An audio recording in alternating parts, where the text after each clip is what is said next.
أهلا بكم من جديد في مصر الليلة. وبعدما أصبحت نداءات الحرية ترفا في ظل سلطة قمع، باتت المطالبة بزنزانة أقل قسوة أو سجن أخف وطأة جريمة تستوجب العقاب.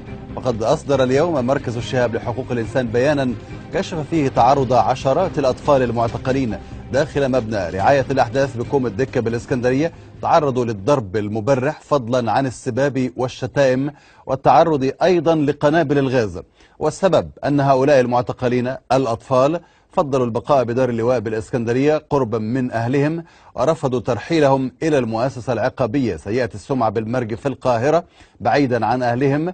وتداول نشطاء عبر مواقع التواصل الاجتماعي مقاطع فيديو لمشاهد الترحيل القسري للمعتقلين الصغار تحت تهديد السلاح وسط صراخ وبكاء وهتافات من أولئك الأطفال تلامس ضمير من كان له قلب يعرف معنى كلمة إنسان.